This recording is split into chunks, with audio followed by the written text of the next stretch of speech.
Hello there, and welcome to another live stream. And it's fun again to see that the advertising is right in the countdown. But that's how YouTube works. I hope you all had a nice week. Wherever you are was probably, if you're in Europe, it was probably different weather. We had from terrible heat up to storms, thunderstorms, rain, and everything in between. So I hope you are all fine and came through it. And well, talking before I welcome everybody, I always get this Marcus late. I have a countdown here, and when it reaches 0, I press the button. That's how this thing works, and it's fun that I always see it that time. 9, I'm not 9. Yeah, 9. No, I'm not going to start 5 minutes early. Always when the countdown hits 0, I hit the button. But hello, William. Hi, Katrina. Hi, Chatty Red. And I must say hi, Dame Edna, tonight, because this Hello Possums I only knew from Dame Edna whenever I watched her show. But hi, Ellie. You only had heat. I really am not happy for you hearing that. And hi, Cthulhu. Hello to Canada as well. And to Canada in the morning, I guess it is. I don't know how the weather in Canada was, but here in Germany, in my part, it was a bit cooler now. So I'm not completely sweating already here in my studio because it was a bit cooler today. But in the end, I can tell you a little bit about an event I did yesterday with my carnival club. Yes, they exist in the summer as well. And we had to stop early because of the storm. So we didn't have the heat. But it was warm, but it got stormy.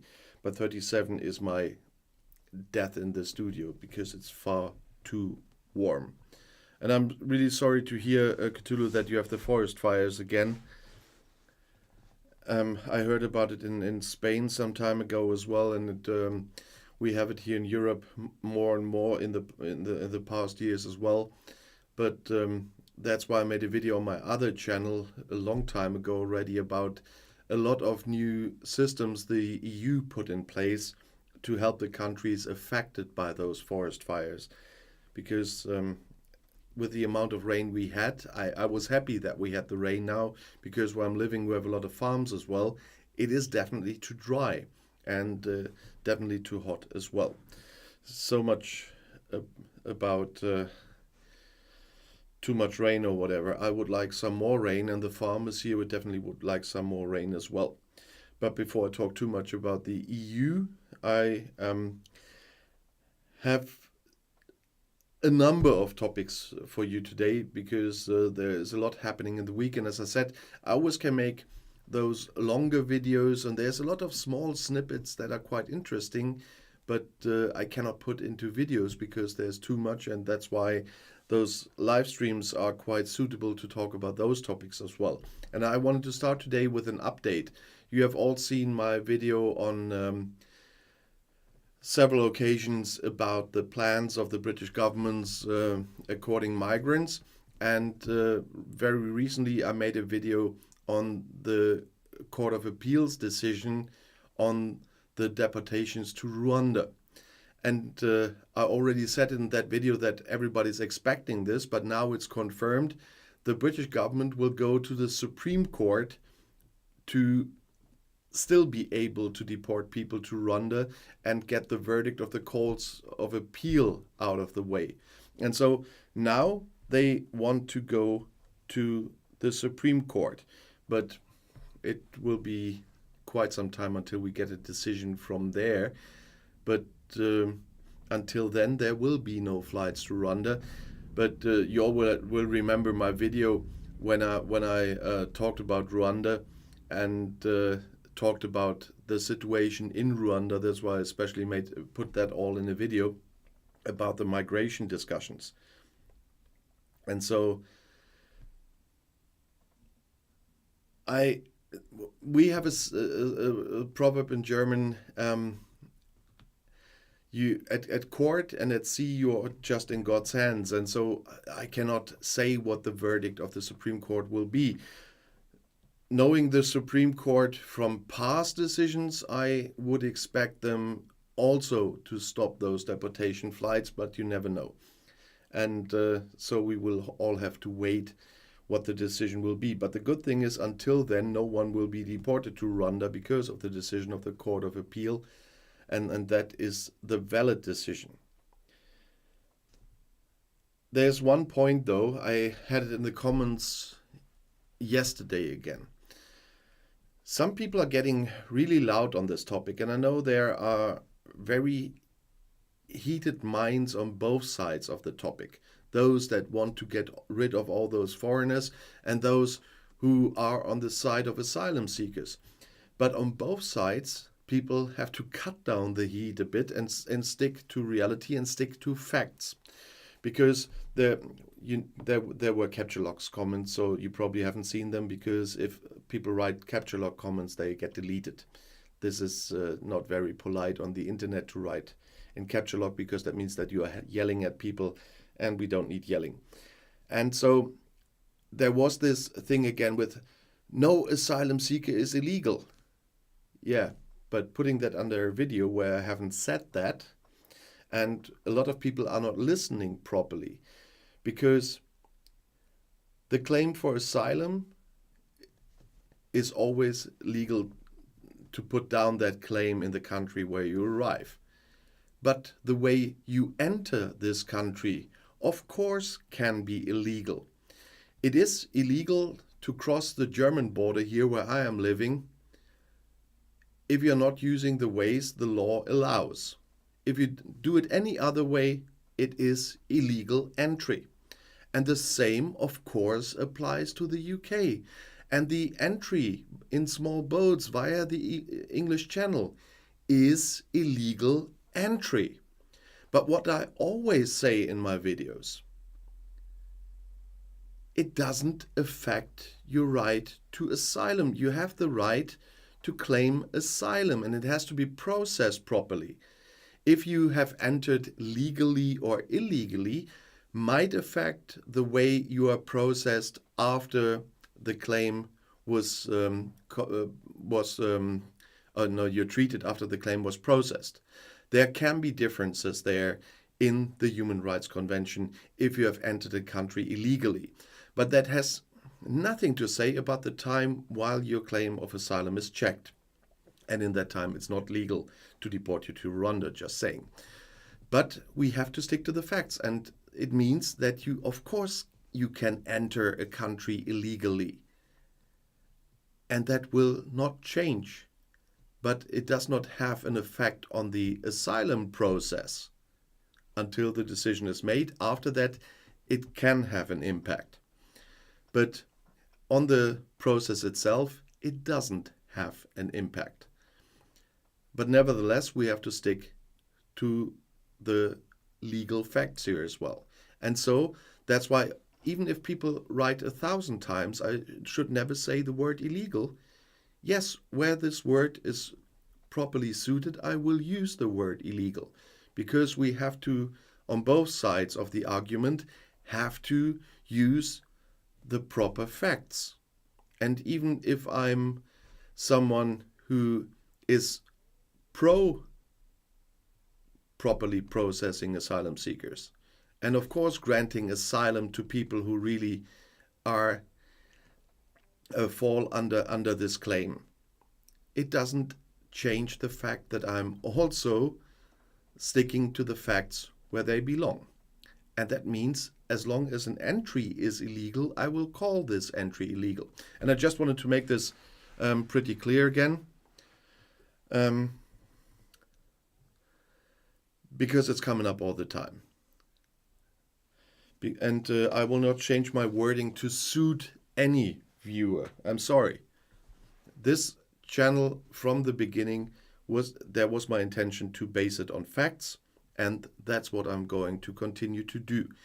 And of course, a lot of Brexiteers didn't like the facts I brought since the beginning, but when I'm talking about the migration topic, people from the other side don't like what I'm saying, but it's still the principle of this channel and the principle I'm working on, and I will not drop it for anybody. So that's something everybody will have to live with. But I saw that some other people joined, so welcome to the live stream as well. I see Top G has joined, Joao has joined, Peter Tiffany has joined. If I missed someone, there are not so many today, so I think I don't have missed anybody. But it's always nice to see you. And as I said, we have 15 viewers at the moment, but that's not the important one for me on the live streams. First of all, I know it's a time that is not especially suitable. Ellie is cooking again, as we all heard in the beginning, but it's the traditional time because that's the only time where I can, at least most of the times, make it to this live stream. All other days of the week and would be really insane, and I would have to skip it too often. I had enough appointment issues in the past. Well, there will be one Sunday in August, the 19th of August, must be a Sunday if I got it correctly in my calendar with all the appointments coming up even in the summer break. If the 19th of August is a Sunday, I cannot promise you yet that I will do a live stream on that day. Might be that I'm not. First of all, our new firehouse is being, well, there's a party at our new firehouse for its building, and I was involved in all the decisions to build that new firehouse here in Marlborough. So I will be there definitely, not for a very long time because at the same time it's my birthday, and so I have some appointments there, and I cannot promise yet that if that is a Sunday. Oh, it's a Saturday. Thank you, Katrina. I must have mislooked on my calendar in between. If it's a Saturday, that's fine. But I'm at the fire brigade, so I definitely will not be completely sober when I do the live stream then on Sunday. Because when you're at the fire brigade plus birthday and the next day is a Sunday, I will be, what do my British friends always say? I will be a bit knackered than live stream. But that's life. But somebody else must have been a bit knackered as well, by the way. We discussed that it has fortunately nothing to do with the current thing with the migration in the UK, but he started all this. Boris Johnson is a topic you never get away. And in my videos, we talked about his WhatsApp messages that had to be handed over to the Commission of Inquiry on the work of the government in the corona pandemic. And there was another typical Johnson news this week. He doesn't remember the PIN code for his mobile phone where the messages are on. I mean, this is a typical Boris Johnson, isn't it? He was the one who was talking the loudest. Of course, I will hand over all those WhatsApp messages. There's nothing to hide. I am the one cooperating fully with everybody. And then when a court says the government cannot stop this, what they wanted, you will all remember, then suddenly he doesn't remember his PIN code. I mean, do you remember your PIN codes from older mobiles? Or from different mobiles, even if you haven't used it for a bit? I mean, he has used it all the time as a prime minister, and he was prime minister for, let's say, today's times. He was quite long on the post of prime minister compared to others. Don't get me started on Liz Truss, but seriously, that is a real joke. I'm really looking forward how that will continue, with him saying, I don't remember the PIN code.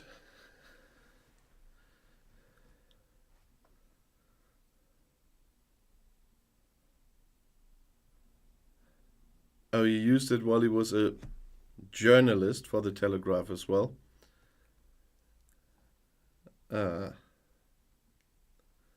Yeah, Boris Johnson, journalist.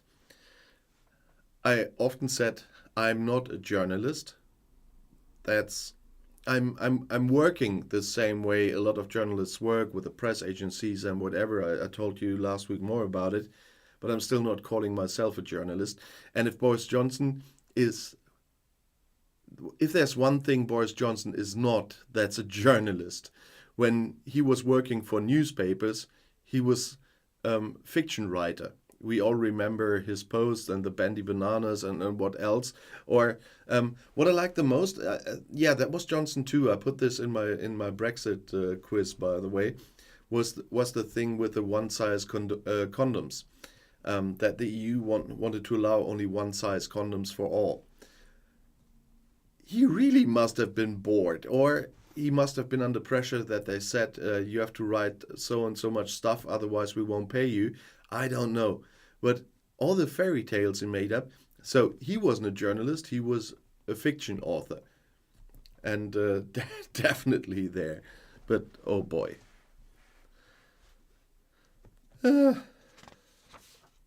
It's funny.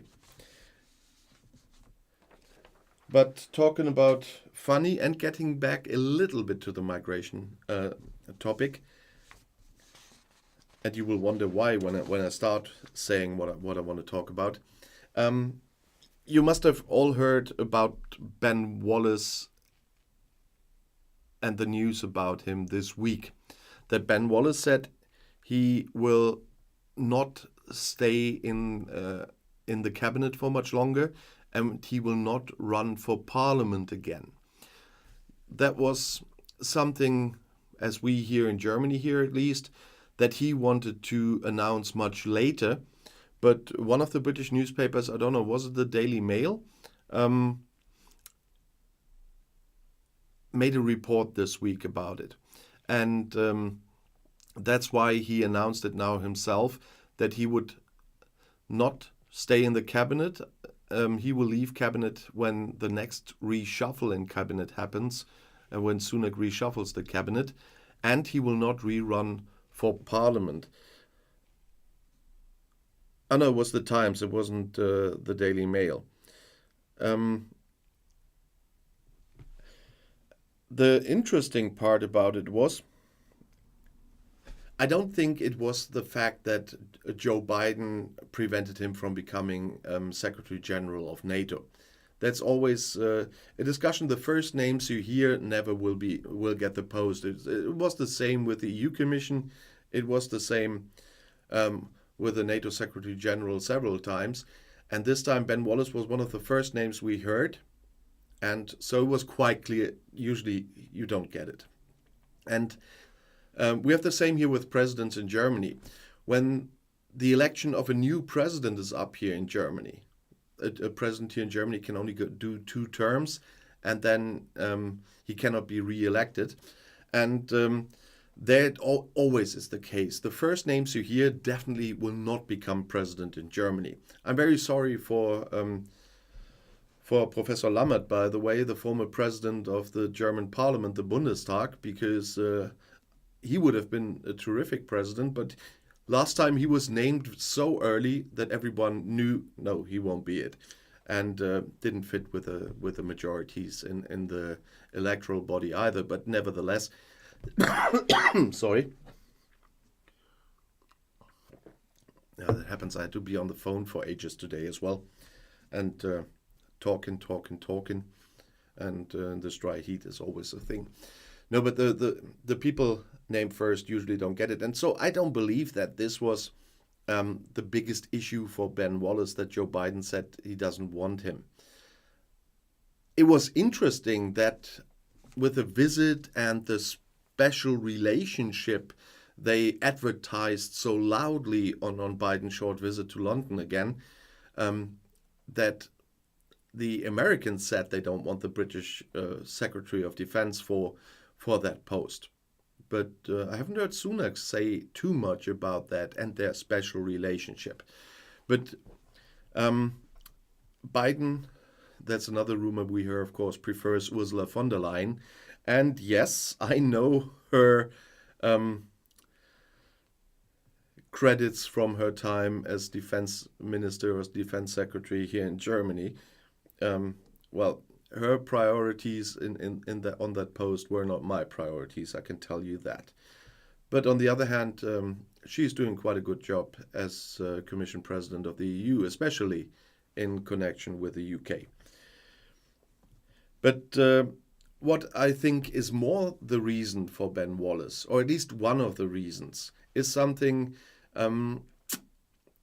you haven't heard too much about either here in Germany, but it's out there. Of course, I'm quite sure if that really happened, the Tories will have kept it a little bit under the carpet as much as they could. I think something like a big fight with Suella Braverman about migration, so we are at the beginning of the video again, happened recently between Ben Wallace and Suella Braverman. And that, of course, is such a big fight inside the cabinet, could be a much bigger reason for him to say, I'm not doing that to me. And yes, Katrina, he is one of the few competent people in that government at the moment. And that's why I exactly think that.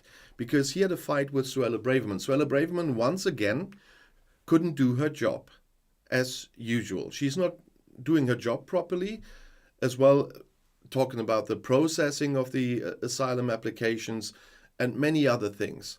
And now she's not doing her job and unable to do her job with protecting the borders and with having enough border guards, etc., etc. And that's why she, like other ministers before, whenever there's trouble, let's just call the army.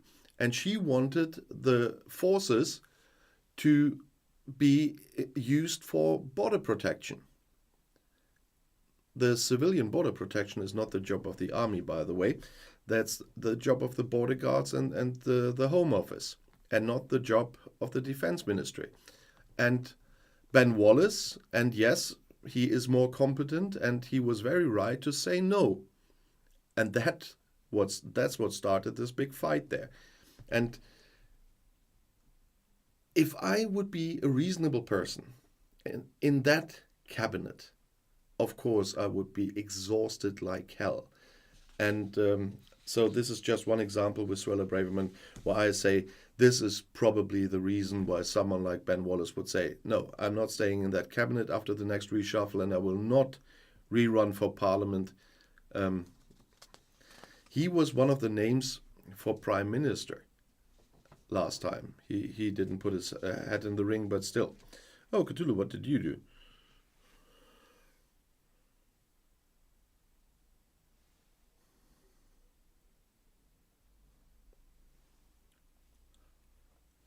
They seem to be a bit careful with the word Russian at the moment. Probably because all of the trolls that YouTube is blocking all the time.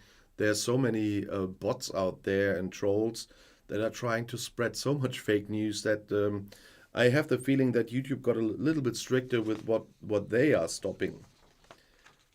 But otherwise, I don't see anything worse in your comment, Cthulhu. Nevertheless, I guess we all will miss him there. Although, I don't know where I have to have a quick look. When we're talking about Ben Wallace already, the NATO summit was had some funny moments this time, also because of Ben Wallace. Oh, where did I put that? There it is. I don't know if you all followed the NATO summit because of the decisions, if there's an invitation for Ukraine or not. And Zelensky being Zelensky and complaining a lot before the summit and demanding a lot, we know this. But of course, we must all not forget, he is the president of the country that is still under attack after more than 16 months by an illegal war of aggression of,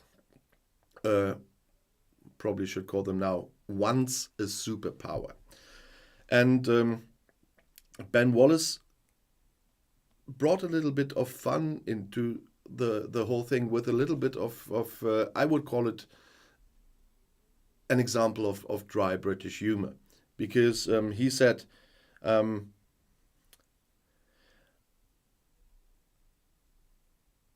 I already told the Ukrainians last year when I drove for 11 hours to have them give me a list. We are not Amazon, so you can't just order anything you want. And that was just the dry part from Wallace, which I found funny already. But the response from Zelensky was what made it really funny. I don't know if you have seen the press conference where Zelensky was talking about the results of the summit, and then he was asked about the comment of Ben Wallace. And then he said, no, we have a good relationship with Ben Wallace and our defense minister. And then he had his defense minister stand up and say, thank you to Ben Wallace, because that's what Wallace also said. They should show some gratitude for what other countries do for them. And the defense minister stood up, thanked them again, and then Zelensky said, yeah, then you should immediately call Ben Wallace and tell him that again. And that brought a little bit fun into this serious summit, and it all started with Ben Wallace. So he has some, let's say, comedian kickstart abilities as well, and that is something that, with all the sincerity and all the negative stuff we always have to talk about at the moment, that could bring in at least some fun, but he will be missed. I'm quite sure about this. And when Ellie is back, by the way, she said she's cooking. She still has to tell us what she's cooking and what they're having when she comes back.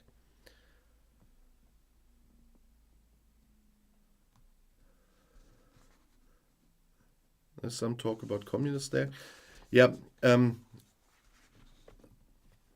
talking there's talk about some connections between Wallace and Russia. I think that is something that you can expect from the past, from kind of every top politician in the UK.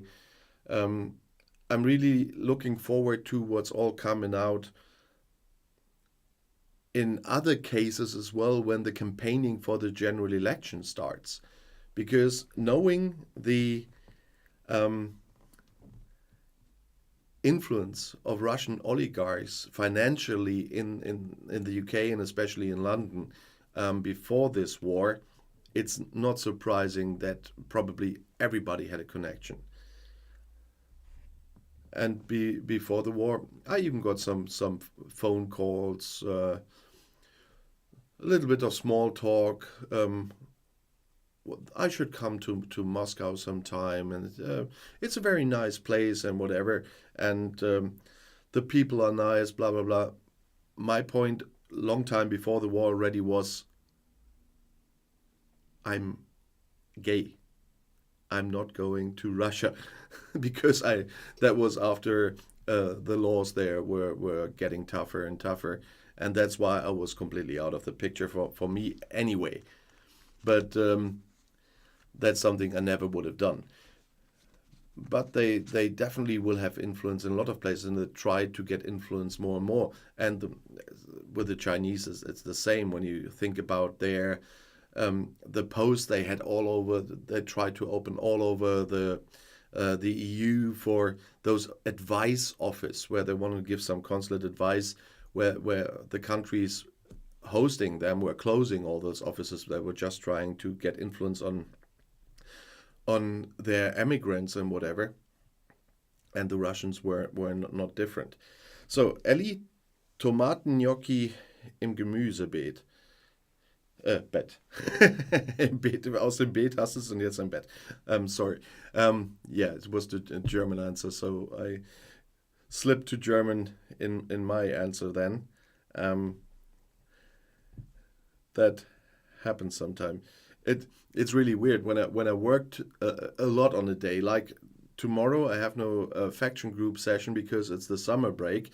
I will have to make a lot of videos tomorrow. I worked on them the last 2 days already for the next week, because with the book reviews and a lot of other things, I can pre-produce if I find the time. And so I will film a lot tomorrow.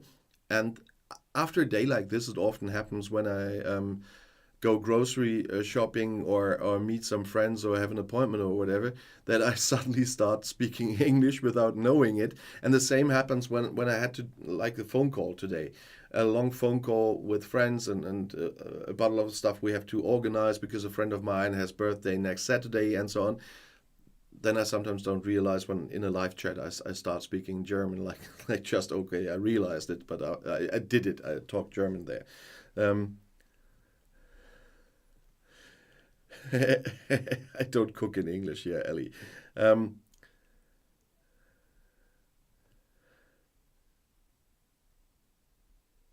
Yeah, Michael, Russian influence in UK is only discussed outside UK, and that's a big problem.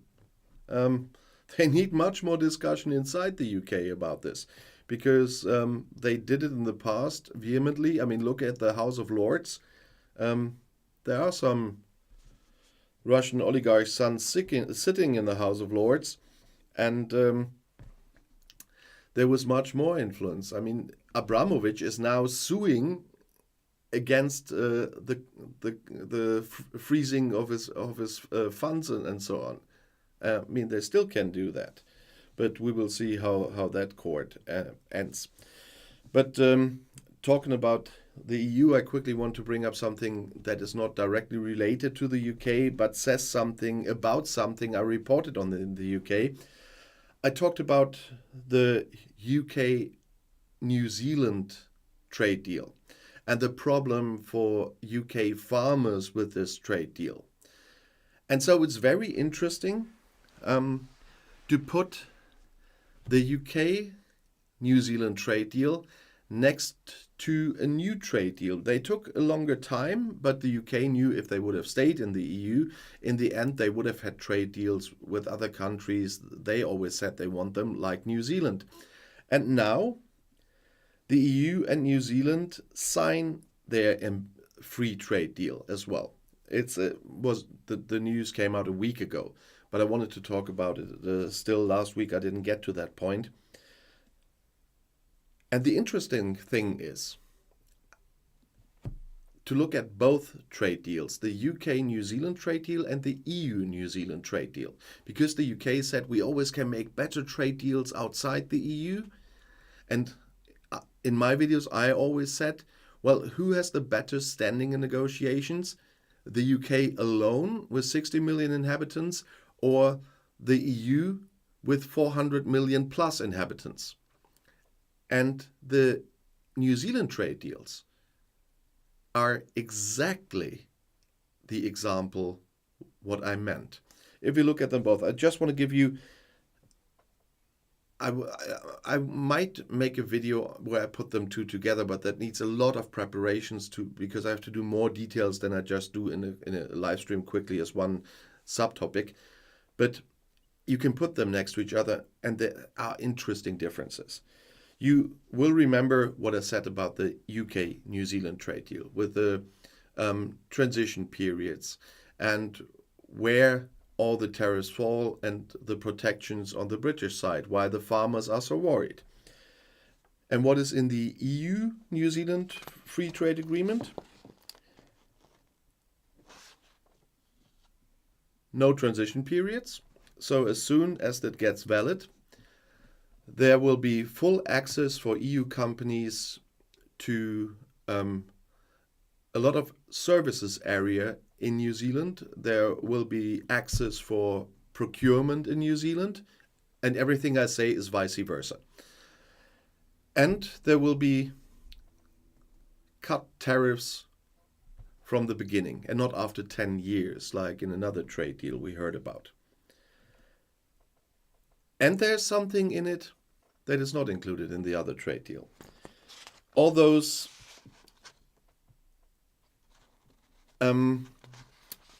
let's say branches that are endangered by two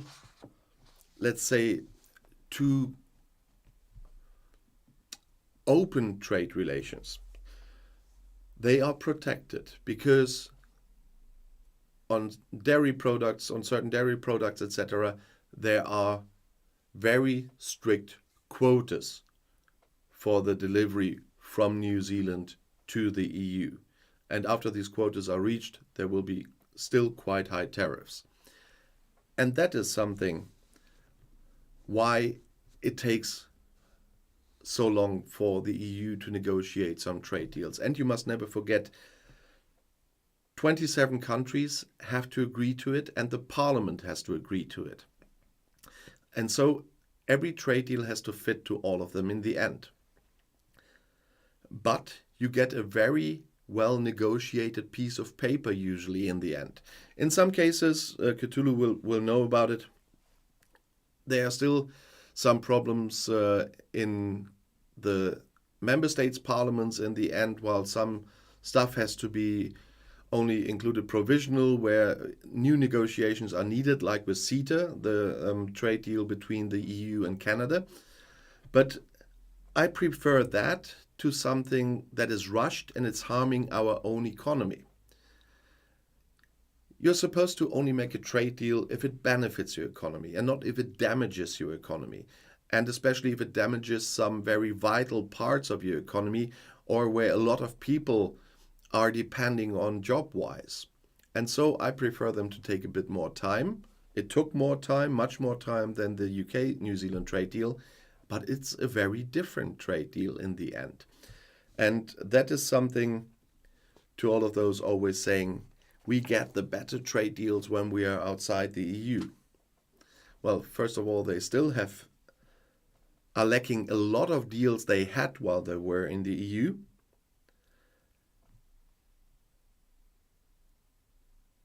And the deals they made, they were not complete copy and paste until they finally negotiated their own one. They are worse. Like the New Zealand deal, like the Australia deal, and even the Japan deal, which was mostly copy and paste, is worse than the deal the EU has with Japan. And there are more examples. I made a lot of videos about them already. So.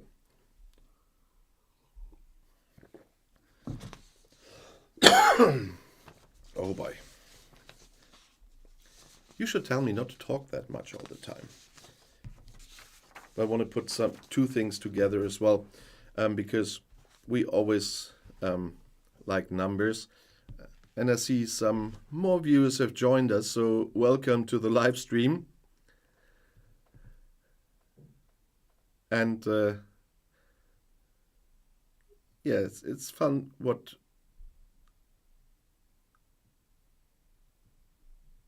What can we do, Cthulhu?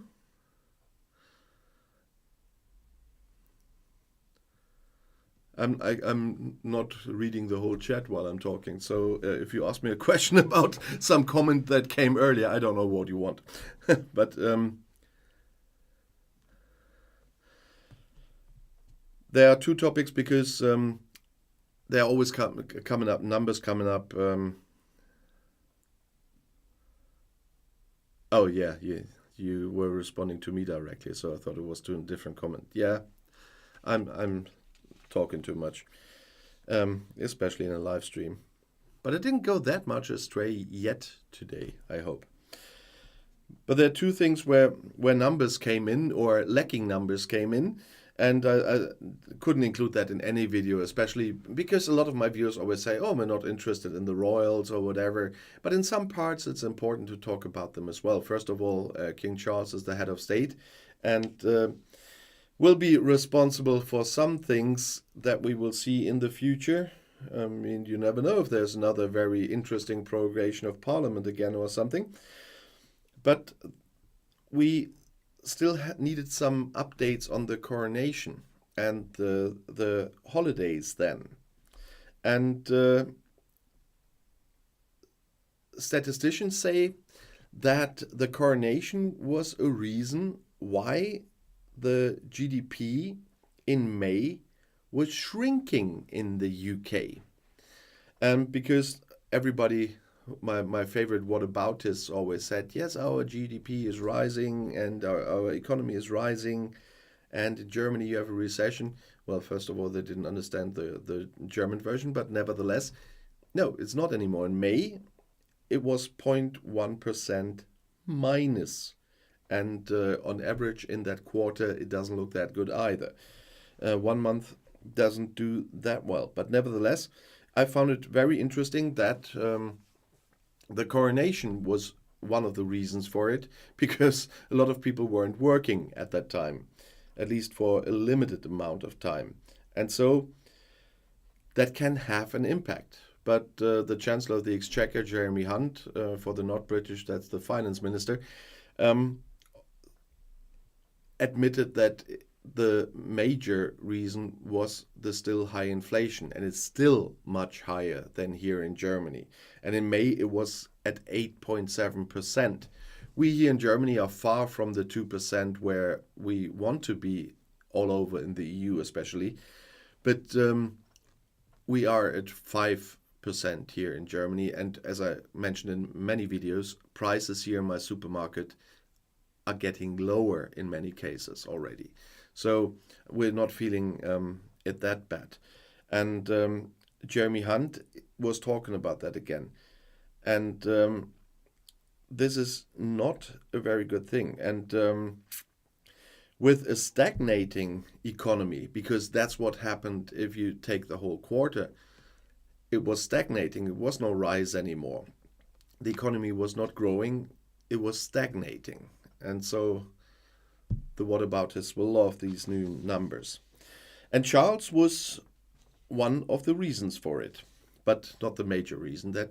And I'm glad Jeremy Hunt is sometimes, we saw it when he worked for Liz Truss, sometimes more competent than other parts of the government, although he's still working on some very weird stuff. At least he admitted that. But the Queen Consort, the wife of King Charles, also made the news because of numbers here in Germany. Because she will not get money from the state like Prince Philip did. Prince Philip got about £360,000 directly from the state funds.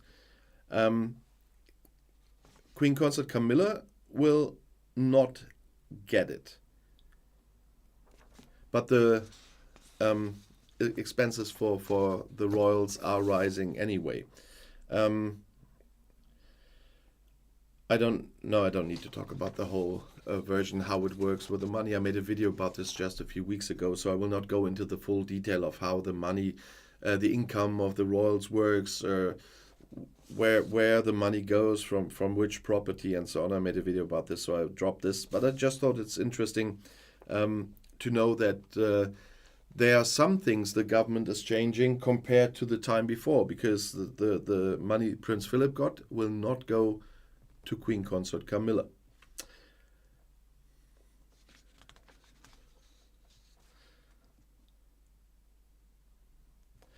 Oh, and there was something interesting this week where I said, well, it doesn't affect me, but it's still important to talk about this, especially because it's one of the examples why the EU, for example, is so picky with certificates for food. Because there was news about vegan food in the UK. And probably a lot will say no. Oh no. Well, I am not vegan. I was fortunately with friends yesterday, and before that the event for my carnival club I wanted to tell a little bit about at the end of the video. We had barbecue, and well, I'm not a vegetarian and not a vegan, so you can imagine what was on the barbecue. And I was doing the barbecue chef at the evening at friends anyway. And so I don't even think that eating vegan all the time is healthy, because I read a lot about this, and a lot of studies here still show that you need additional whatever in pills, drinks, or whatever to get all your body needs if you're eating completely vegan. But everybody can choose what they want, as long as they don't get missionary. I hated this when the vegetarians started to come up in numbers, that they were always so missionary. I'm not going around telling people eat a sauce, bratwurst, or eat schnitzel.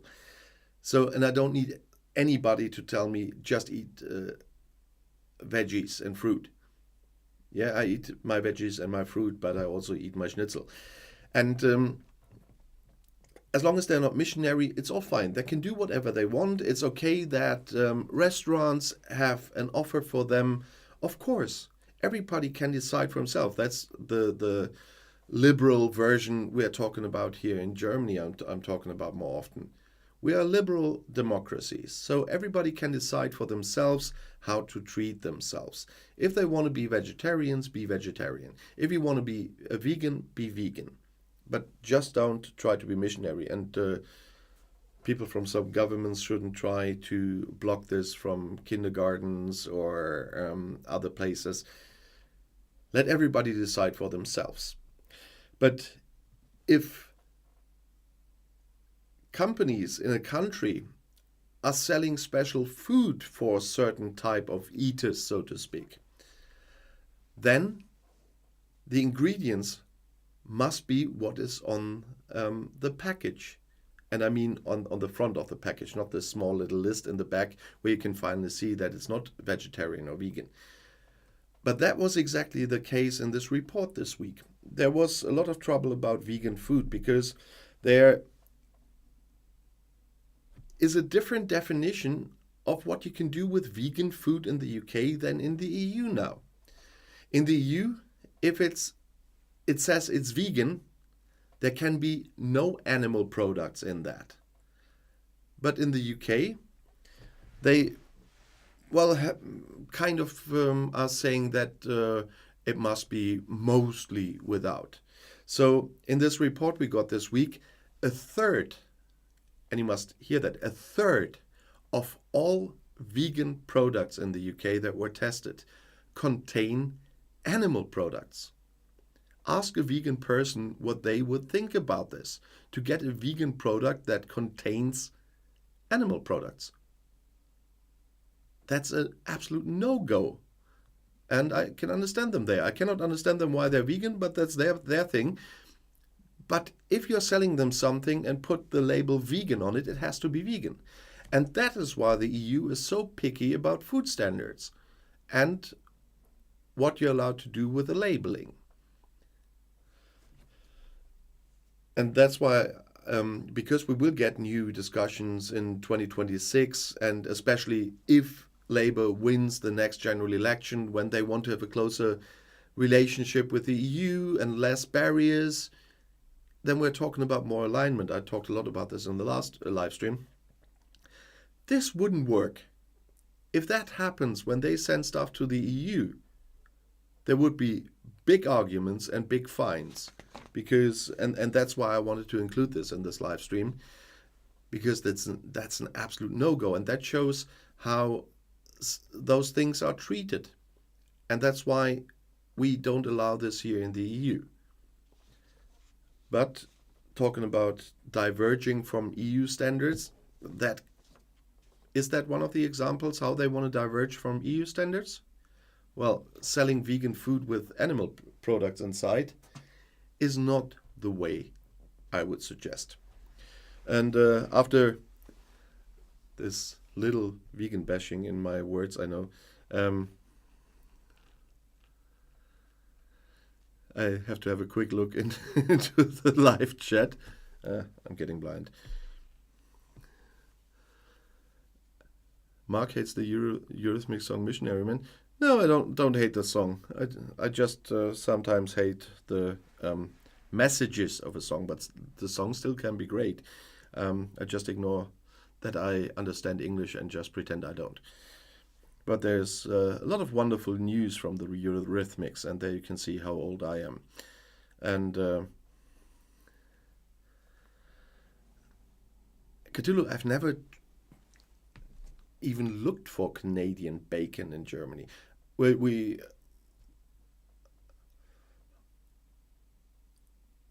with CETA we should be able to, but the thing is, no offense, but how many people want this? and I said no offense because especially in meat products, we have quite a good range and good quality here in Germany. So, and in other parts of Europe, for example, the Serrano bacon would be my first choice if I want to spend more money. I buy Serrano bacon from Spain, or there are different. Sweet dreams are made of meat. Yeah, now I've got something we Germans call an earworm. If you can't get a song out of your head, we call this an earworm. And sweet dreams are made of meat probably will be one of those. The other one, I don't know if you remember, I don't know if any of my Australian viewers are there at the moment, but you will remember Can't Get You Out of My Head from Kylie Minogue. I just once made the joke about it, can't get you out of my bed, and then I had an earworm for days with that and couldn't get it out. I hope it doesn't start again now. But yeah, so don't take it bad, but we have a lot of really good bacon here in Europe. And so Canadian wouldn't be my first choice. And but Ellie is right. What you see in a lot of places here, in my supermarket here, in my small borough as well, is of course Canadian maple syrup. Yeah, wafers or pancakes without Canadian syrup is not sold here in Germany. Of course, that you find even at the smallest supermarkets usually. And so, but I'm honest, I don't know too many Canadian products that are on offer here besides maple syrup. But that was the little bit the turn to a bit fun side on the serious. But I have to talk about one serious thing again that I will definitely have to make a video about next week as well when there's any progress. And that's the strikes that are still going on. First of all, there will be more strikes in the UK, especially in the middle of holiday season. And I'm quite worried about this too, because I was expecting more friends from the UK over during the summer break. And there will be strikes from July 28th until August for some personnel at airports as well. And for example, Gatwick will be closed for a few days. And we have to have a look at Heathrow and other places as well. So I'm a bit worried about my friends and their flight times at the moment. But they are not the only ones. You know about the doctor strikes, the nurses strikes and whatever, and the railway strikes. And now Sunak made what he calls a final offer to the public services. And that includes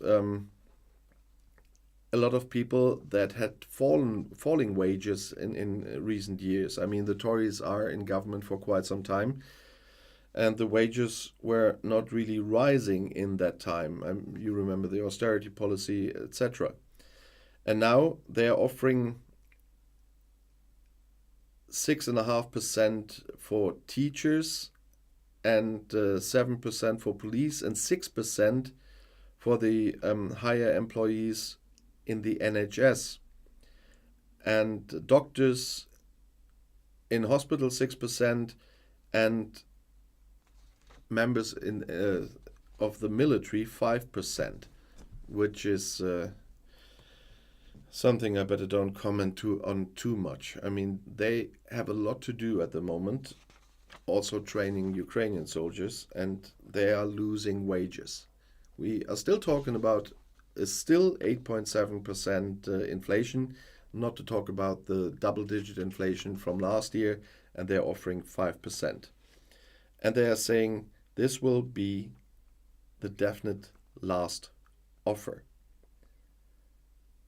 To be honest, I don't see it as the definite last offer, because if the strikes continue, the people know who to blame, and that's the government. I know that they're talking about the wage price spiral, and I talked about this in a video as well, that they are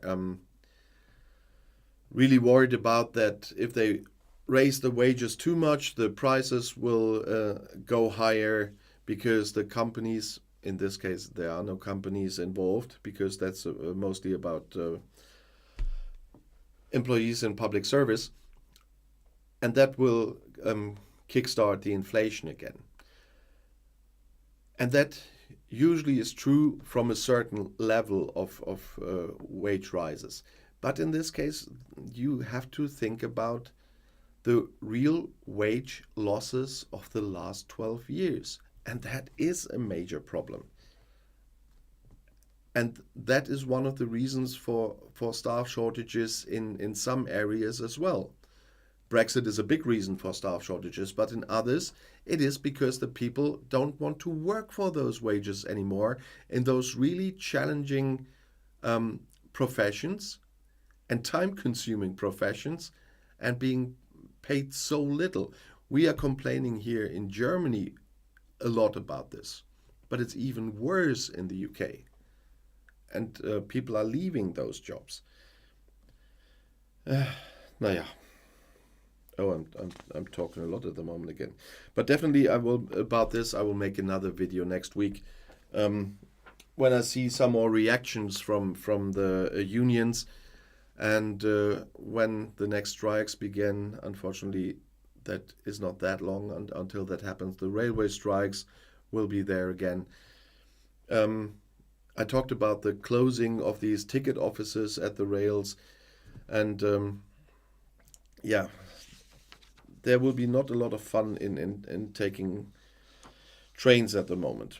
But the nice thing is, just a little side story about trains, not only trains but buses. In Germany, we have now the so-called 49 euro ticket. During the pandemic last year, at the end of the pandemic, so to speed up things again, the government for a very limited time made a 9 euro ticket. And with that, you could take all buses and all regional trains. And if you skip from one regional train to the next, you could go through the whole country with your 1 month 9 euro ticket. And now they did it for 49 euros. You can have different opinions about the sense of that ticket. I personally think they should first improve our trains and railway connections before giving such a ticket, which probably will bring very full trains again, because they don't have the capacity for stuff like that. But we have it. And because it exists, I also told my friends from the UK about it, and they will use it for their stay. Because even if you pay this 49 euros for the whole month, it's cheaper than taking a train from and to Düsseldorf, where's the next airport where you can fly to London from and come to my city, and use the buses for a week in my city. Because a week pass for the buses is not that cheap either. And so it's much cheaper than the normal fares. And yes, because of that, I saw that you can order it from the UK still. You can. It's a mobile ticket, so it's not complicated with sending mail or whatever. But you can enter the United Kingdom as your place of residence and order this 49 euro ticket for Germany. So that was quite interesting to see that they included a lot of countries, including the United Kingdom, so that you can book them from there. And my friends coming over are quite happy about this, because, as I said, I have my opinions on that ticket, but they exist, and so they can use them. Talking about use them, I wanted to try something today, which I completely forgot, because I did some repairs again.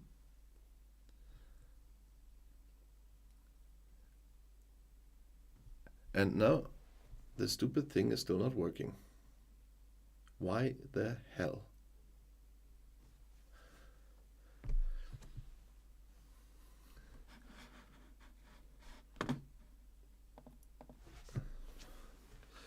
One second, please, because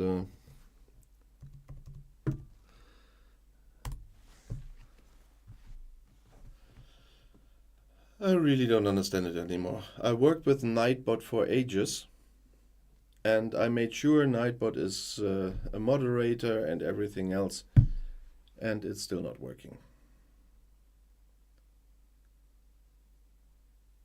So another challenge for me until next week.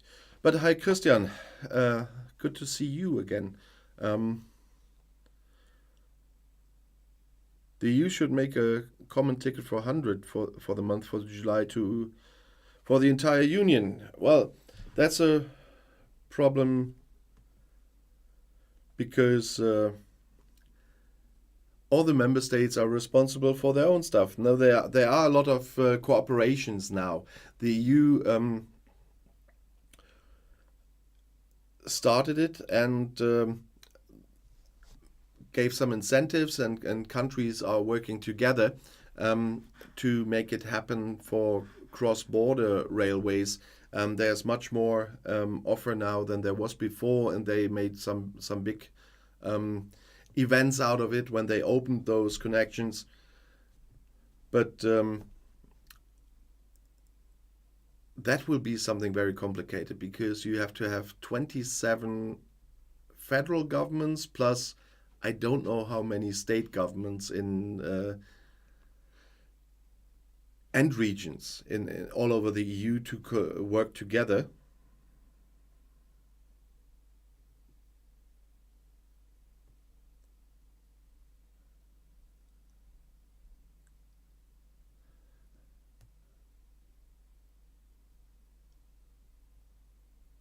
Okay, now I'm completely confused.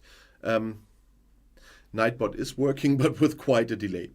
So at least something. Yay! So, but I was at the ticket, so that will be a bit complicated. But it is at least nice that you have better cross-border connections now than in the past, and I can even go with a train for a long time, right from here to Switzerland, although they're not in the EU, but they're working together. Oh, I should have turned off that everybody can do that.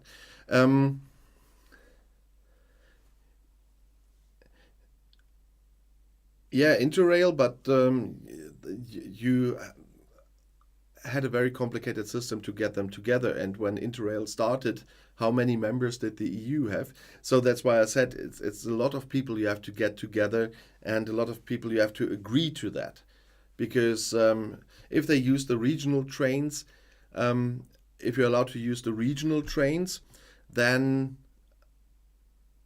even the regional traffic council here has to give their go to do that. And that's what I meant, that there are so many different institutions involved that is something that really would take a long time to do.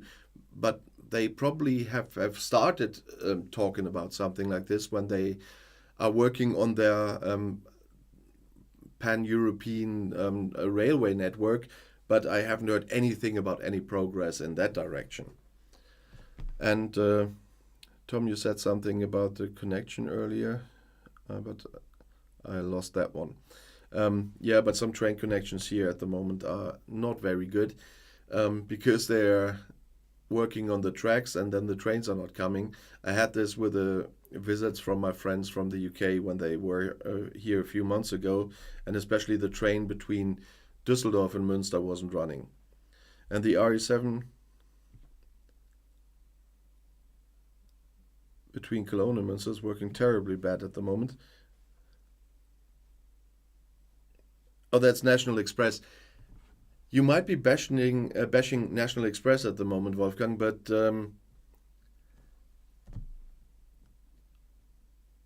the connection I have here at my train station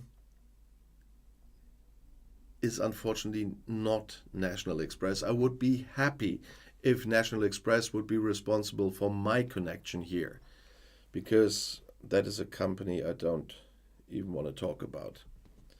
It was the mother country company was French, and they abandoned this because it's so crappy. And every second train I want to take is cancelled. But that's because of the subcontractor that won this procurement. We always have to have Europe-wide procurement offers for these amounts of money, and they won this, and it's a catastrophe that they won this because they are only messing up all the time. And I have to say, good morning, Luke. Mugi, have you just woken up? I mean, I would understand, but I'm almost at the end of the live stream now. But that's your typical Swiss inherited move now, I guess. But I'm really happy to see you at my live stream, and so that I can say live while you're here once again, congratulations to you and Kerstin for having little Leano. I'm really happy for the two of you, and I really liked the photo you sent me yesterday. That was really cute, and the wonderful dress. But that tells me that I have to do this once. You can't get that one there, and I will not show you and will not tell you what I'm talking about. That was some insight, but you will get some in a second. But I made this via the same producers. It was really fun. And I'm glad we don't have defense today.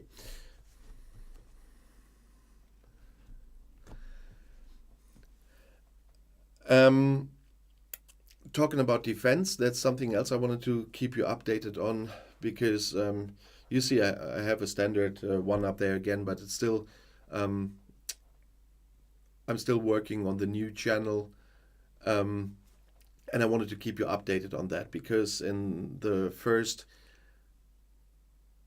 few weeks of that new channel, it already has more than 5,000 views now, with a completely new topic where no people from my other channels will go usually, because they're not interested in the topic, and more than 130 subscribers already, and that's really good for a new topic, and that's why I want to keep you updated. So that's a lot of work as well, and Luke, we both know who's responsible for that. By the way, if you want to have some enjoyable time, you should click Luke's channel and enjoy his music. There's not a lot of new stuff at the moment. I'm still hoping for new, but there is brilliant music there on his channel. So have a look there and enjoy. My favorite one is This Is Me, still from The Greatest Showman. Luke's version is, from my point of view, 1,000 times better than the original. And you should have heard that. So now you can click his channel. Just go there and listen to his music. It's brilliant. Sorry, Luke. Mugi, I'll see you later, by the way. And I want to give you a quick story about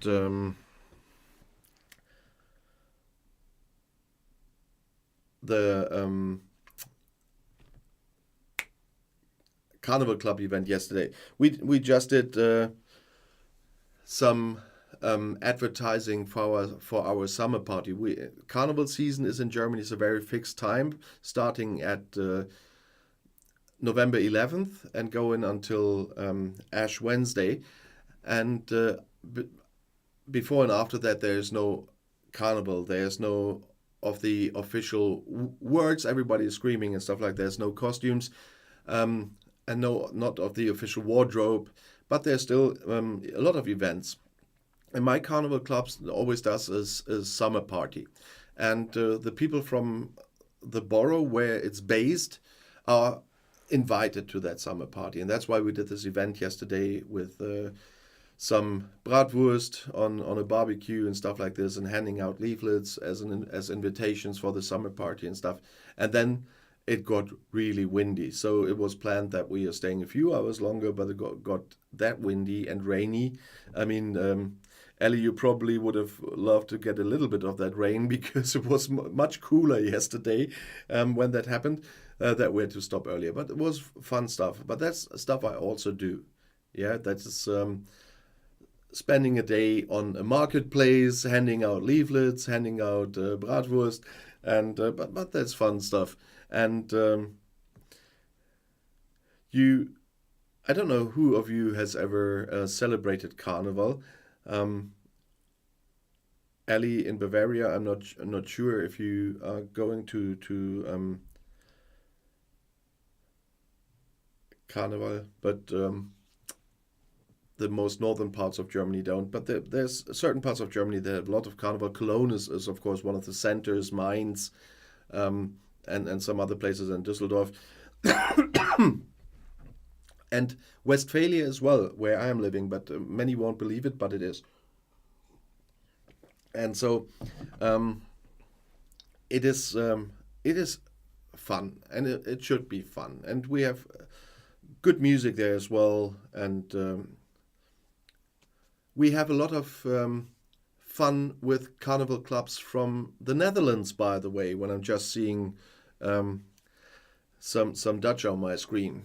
We have a lot of friends from carnival clubs from the Netherlands as well, and they are even taking part in our big carnival track on Rose Monday, where there are hundreds of thousands of people on the street, and from the trucks we're throwing candy to everyone and so on.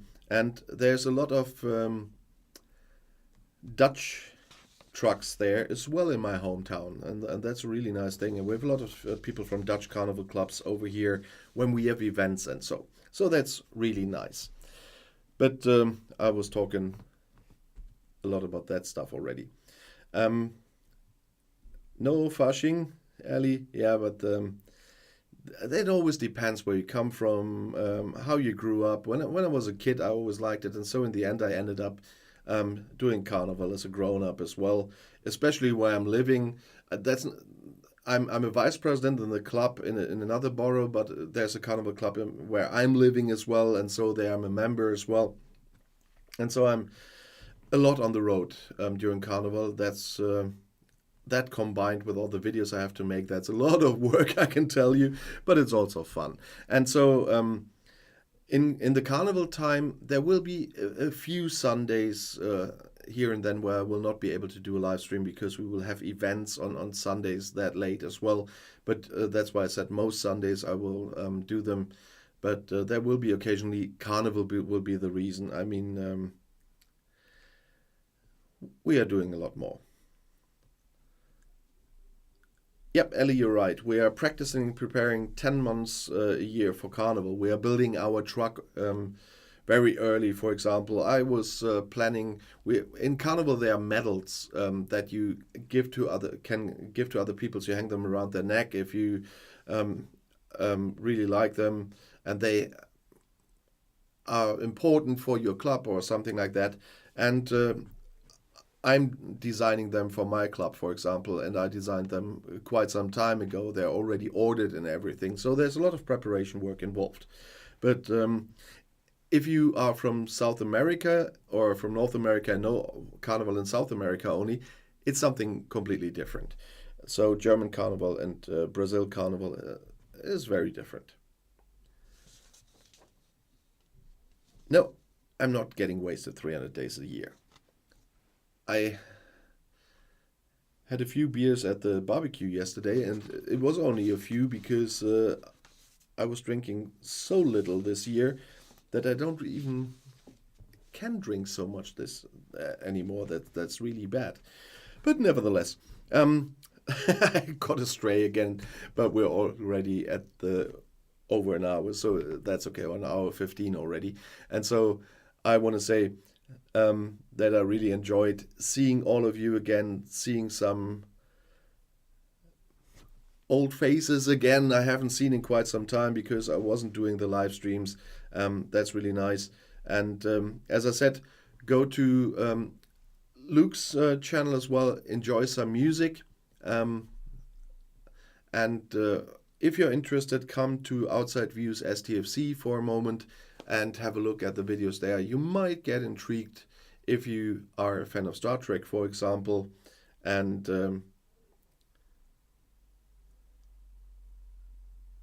I hope I'm fine. Yes. As long as you can open your PC for live streams, I'll be fine. Okay, I'll think about that. No, but I didn't have any alcohol today, so don't worry about that. Um, I'm looking forward not only to my next live stream, but of course tomorrow morning at 6 a.m. you will have the next video. At the Sundays, of course, there's no 6 p.m. video because there's a live stream. But I hope you enjoyed. I hope I see you all again next week. And of course, enjoy the videos during the week. And I'll definitely be back. Thanks for coming. See you soon.